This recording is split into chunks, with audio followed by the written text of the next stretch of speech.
Si Catherine na mismo ang kusang lalayo sa kanya kapag nasimulan ko na ang plano ko. Maniwala ka sa akin. Kayang-kaya ko sirain ang relasyon nilang dalawa ngayon. Ano bang ibig mong sabihin? Ano bang mga plano mo? Isabihin mo na naman para naman alam ko yung diskarte ko, di ba?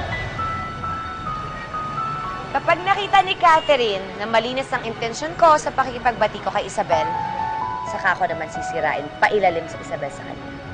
Para ako yung kampihan niya. At si Isabel ang kamumuhian niya? Tumpak. Kung dati parang maamong tupa sa kanya si Catherine, abangan natin ang pagiging tigre ni Catherine sa kanya. At mas madali ko na lang siyang mauuto. Mas madali ko rin makukuha ang yaman na para sa kanya.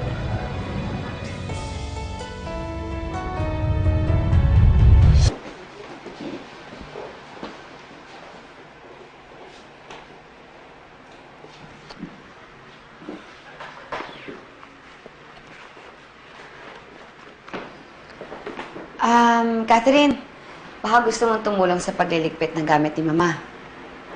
Sige po. Marami kasi siyang abubot na hindi na kailangan. Ikaw na bahala magtapon, ha?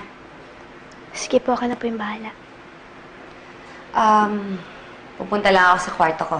Kukunin ko lang yung cellphone ko.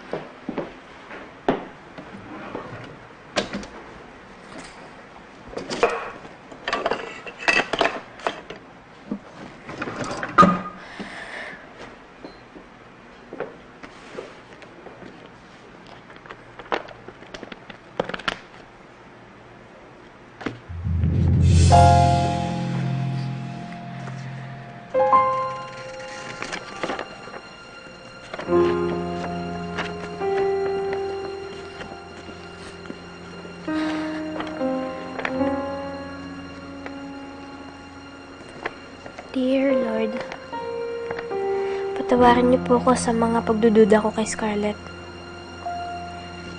Hindi po dapat ako nagpadala sa pag-uudyok ni Isabel.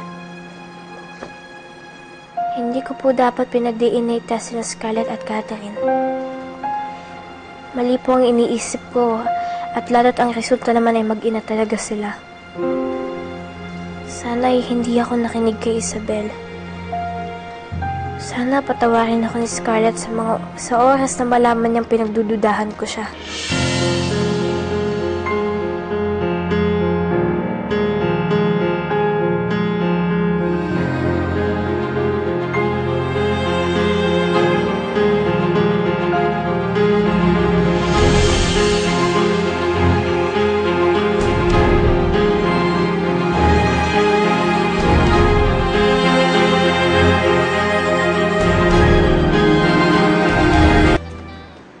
Nalilate ako sa sarili ko na ipagtapat kay Scarlett ang kasalanan ko sa kanya. Pipiliin ko na lang pong itago ang nagawa kong kasalanan para hindi siya masaktan. Sa lahat ng ito, kayo na lang po magpatawad sa akin. Hiling ko po na gabayan niyo at bigyan ng magandang pagsasama sina Scarlett at Catherine. Salamat, Panginoon.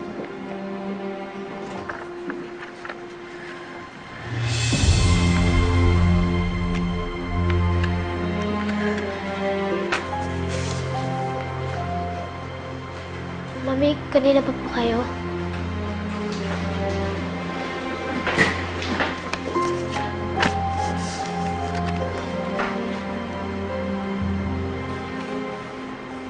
May naiiwan po palang mga prayers si Lola dito.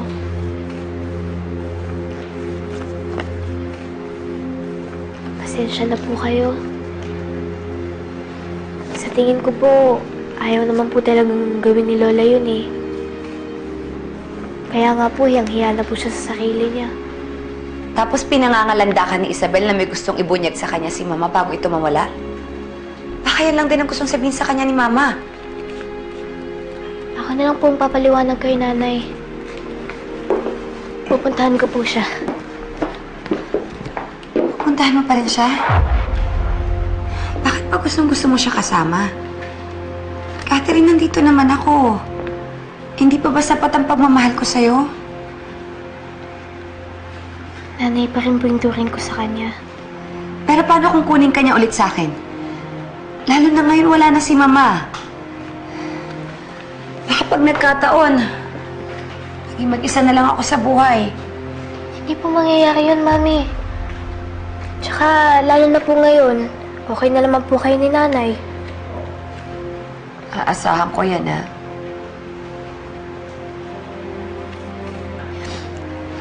Apo. Salamat, ha? Ang mahalaga, nalinis ko na yung pangalan ko sa'yo. Buti na lang talaga, nag-iwan ng sulat ang Mama. Kung hindi, baka napaniwala ka ni Isabel sa mga binibintang niya sa akin.